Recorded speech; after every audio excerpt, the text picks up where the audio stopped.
입니다.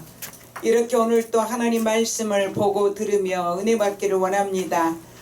하나님의 비밀인 예수 그리스도를 더 깊이 아는 지혜와 지식의 영으로 이 시간에도 충만히 채워주셔서 하나님 말씀을 듣고 순종하며 하나님 나라가 확장되어지며 예수의 생명이 우리의 심령 속에 강같이 흐르는 귀한 시간 되게 하옵소서. 예수님 이름으로 기도드리옵나이다. 아멘. 할렐루야. 이곳에 모인 여러분들 복 있는 자들입니다. 아멘. 출애굽기 15장 26절에 보니까 이르시되 너희가 너희 하나님 나 여호와의 말을 들어 순종하고 내가 보기에 의를 행하며 내 계명에 귀를 기울이며 내 모든 규례를 지키면 내가 애굽 사람에게 내린 모든 질병 중 하나도 너희에게 내리지 아니하리니 나는 너희를 치료하는 여호와임이라 고 기록되어 있습니다. 이곳에 올 때는 하나님의 말씀을 듣고 말씀대로 이제 살고픈 마음에 이곳까지 오신 줄로 믿습니다. 진실로 하나님의 은혜가 그리워서 이곳에 예배에 오셨다면 하나님께서는 여러분들의 발길에 반드시 보상하신다는 사실입니다. 잠언 22장 4절에 보니까 겸손과 여호와를 경외함의 보상은 재물과 영광과 생명이니라고 기록되어 있습니다. 구약 성경에서부터 신약 성경에 이르기까지 하나님은 수많은 말씀 가운데 말씀을 보고 듣고 그 가운데 기록한 것을 지키는 자는 복이 있다. 그들에게 내가 반드시 보상하는데 첫째는 재물로 보상하고 둘째는 영광으로 보상하고 셋째는 생명이라고 약속의 말씀을 해주셨습니다. 이번 주는 예수님의 고난주간입니다. 예수님을 믿는 사람들이라면 예수님의 고난주간을 모르는 사람들은 없을 것입니다. 오늘은 예수님이 채찍에 맞으시고 무거운 십자가를 지고 골고다로 오르실 때 연약하신 몸에 감당을 못하시고 계실 때에 복을 받는 자가 있었으니 그 이름은 시몬이라는 구레네 사람이었습니다. 그는 자원하여 예수님의 십자가를 지고 갔던 것은 아니지만 하나님은 구레네 사람 시몬에게 보상을 하셨을 것이라는 것입니다. 성경에 기록되어 있지 않지만 여러 말씀을 보면 그리 하셨을 거라는 것입니다. 하나님께서는 하나님의 일을 하는 자를 공수로 보내시지 않으시기 때문에 그리 믿어지는 것입니다. 오늘은 본문 말씀에 나오는 아리마대 사람 요셉에 대해서 은혜를 나누고자 합니다. 아리마대 사람 요셉은 존경받는 공회원이요 하나님의 나라를 기다리는 자라고 기록되어 있습니다. 예수님의 제자들도 예수님을 따르는 수많은 무리들도 한 사람도 예수님의 시체를 어찌할지 용기를 내지 못하고 있을 때 아리마대 요셉은 당돌하게 빌라도에게 들어가서 예수의 시체를 달라고 요구를 했던 것입니다. 아리마대 사람 요셉은 용기 있는 자였습니다. 빌라도는 예수님이 죄가 없는 줄을 알면서도 자신의 유익을 위해서 예수님을 십자가에 못 박도록 내어준 비겁한 자입니다.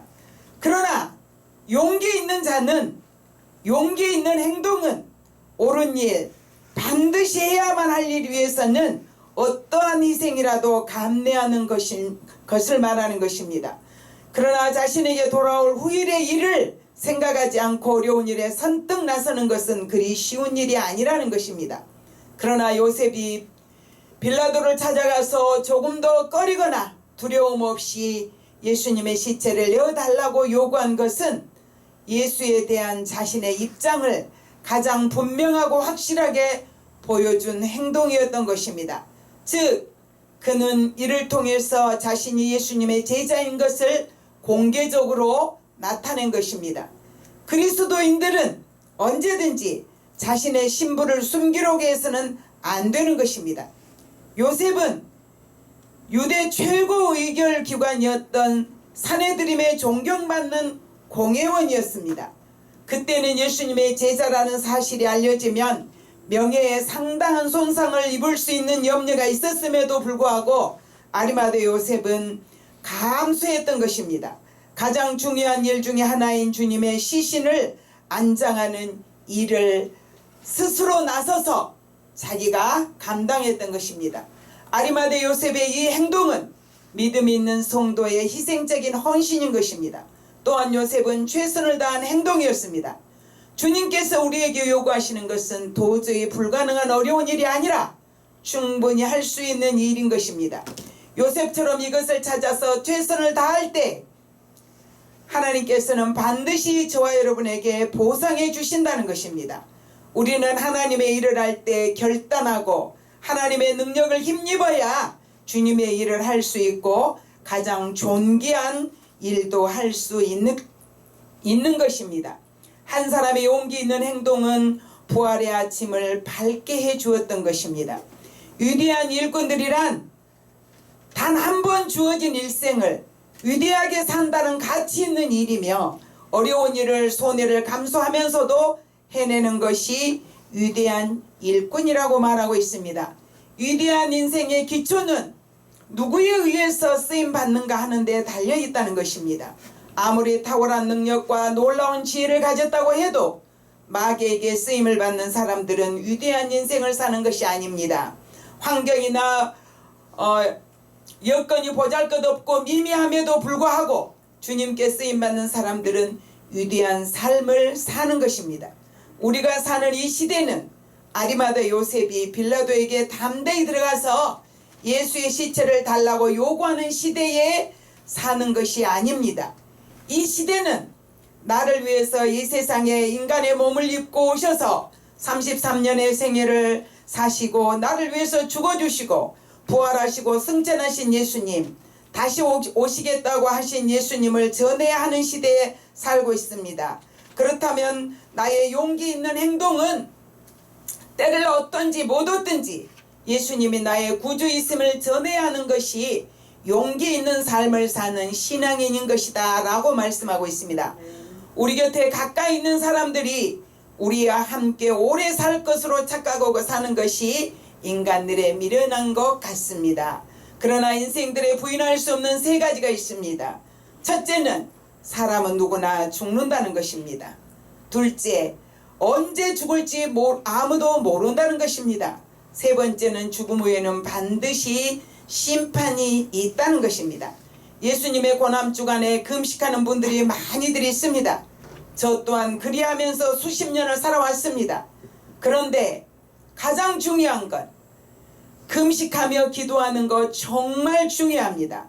하지만 금식하고 기도하면서 하나님 나라가 확장되어지기를 기도하고 전도 대상을 놓고 기도하고 하나님 나라가 확장되어지기를 위해서 기도하면서 자신의 믿음을 점검하며 예수님의 생명으로 채워지기를 위해서 간절히 또 간절히 기도할 때 하나님은 그 기도를 받으실 줄 믿습니다. 2020년 말이었습니다. 2020년 말경에 12월 달쯤에 저는 잘 아는 장로님을 찾아가서 배웠습니다. 만나서 1시간쯤 말씀을 나누고 나오려고 하는데 그 장로님께서 하신 말씀이 저녁 식사를 대접해야 하는데 목사님 오늘은 제가 집에 약속이 있으니 다음에 뵐 때는 반드시 제가 꼭 식사를 대접하겠습니다. 이렇게 약속을 하고 헤어졌습니다. 그리고 그 장로님은 아주 건강하셨습니다. 그런데 그날 밤에 그 장로님은 소천하셨습니다. 인생에 부인할 수 없는 세 가지 중에 두 번째가 바로 그대로 적용이 되고 말았습니다. 내일 일을 계획하면서 살아가는 인생에게는 누구도 유예가 없습니다. 반드시 죽습니다. 언제 죽을지 모릅니다. 죽음 후에는 반드시 심판이 있습니다. 더 중요한 건 말입니다. 죽음은 연습이 없다는 것입니다.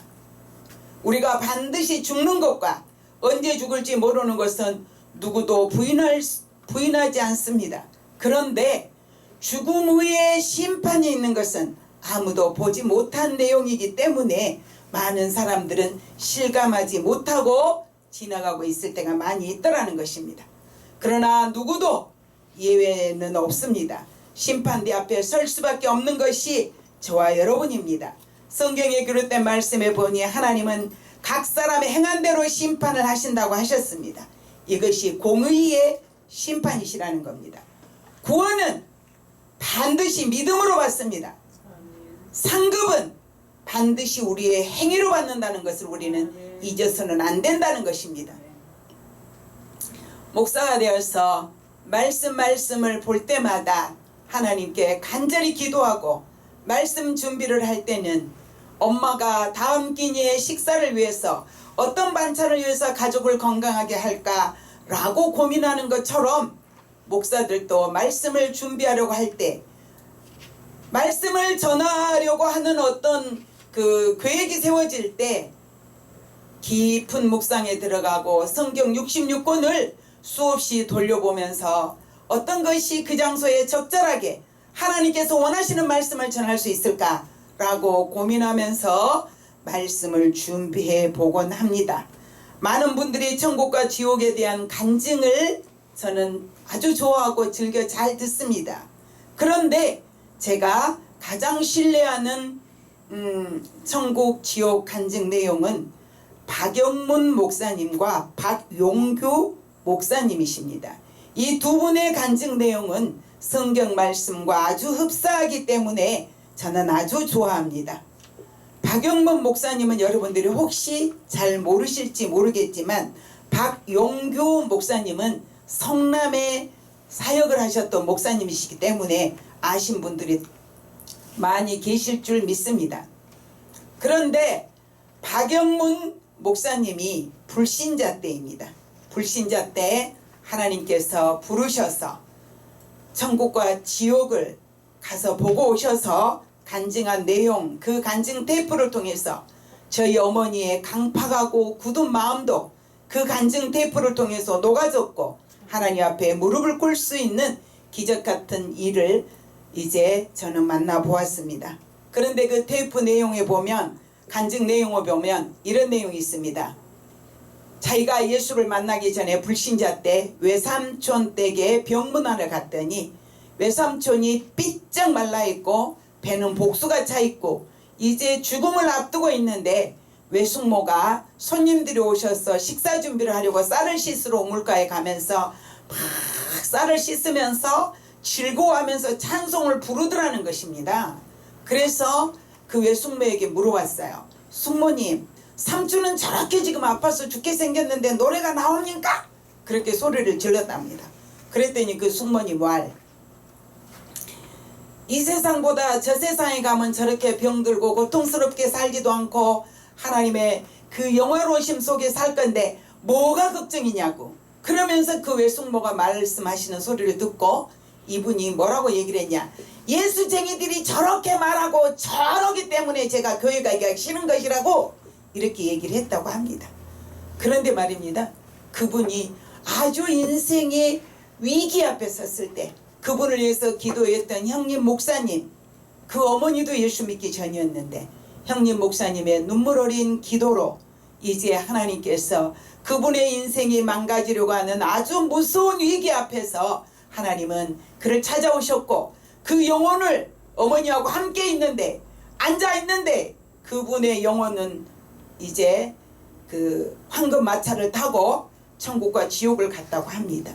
그런데 천국에 가서 보니 그렇게 삐쩍 말라서 복수가 차있던 외삼촌은 그분 인생에서 가장 멋있는 그 모습보다 더 아름다운 모습으로 천국에서 평온한 삶을 살고 계신 걸 보았답니다. 지옥에 가보았더니 아버지 또 자기 친척들 많은 분들이 지옥에 있는데 말로 표현할 수 없는 그런 고통을 당하고 있더라고 이분은 간증하셨습니다. 저는 그 테이프를 가지고 많은 분들에게 테이프를 수없이 사서 나누어 주었습니다. 그리고 호주머니에 넣고 있는 거 위급한 상황에서 저희 어머니에게 들려드렸는데 저희 어머니의 굳은 마음이 듣고 또 듣다가 감동되어서 예수님 앞에 나와서 구원받은 이제 하나님의 딸이 되셨다는 것입니다.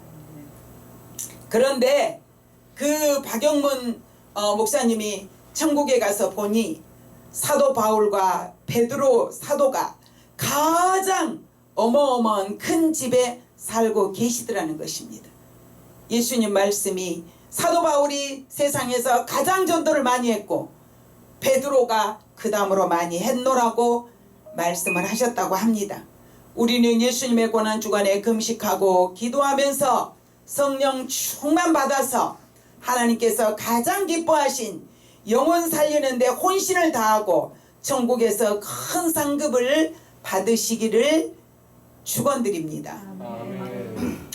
박용규 목사님의 간증 내용인즉, 박용규 목사님은 설교하러 올라가시려고 주일날 아침에 30분 예배를 앞두고 준비 다 마치고 이제 묵상하고 계시는데 그냥 본인도 느끼지 못하면서 스르르르 쓰러지셨는데 그 길로 그 목사님은 천국을 가셨고 세상에서는 병원으로 옮기고 병원에서는 죽었다고 이제 장례 준비를 하고 있었다고 합니다. 그런데 그 박용규 목사님은 성남에서 이제 교회를 크게 건축을 하고 이제 목회를 하셨는데 이분이 얼마나 선한 일을 많이 하셨는가. 홀 어머니가 자녀들을 기르고 있는 그분들에게 아파트를 지어서 거저 주다시피 분양을 해주고 많은 신학생들을 양성하셨다고 합니다. 그런데 천국에 갔더니 목사님 집이 너무 보잘것이 없더라고 합니다. 그런데 안내하는 천사에게 물어봤답니다. 왜 저분들 집은 저렇게 으리으리하게 좋은데 빌라 2층 같은 그런 조그마한 집으로 안내하면서 이곳이 당신의 집이라고 천사가 안내를 했다고 합니다. 그래서 왜 이렇게 나는 작은 집을 주십니까? 내가 세상에 살면서 이것도 했고 이것도 했고 이것도 했는데 그 상급은 다 어디로 간 것입니까? 하고 물어봤더니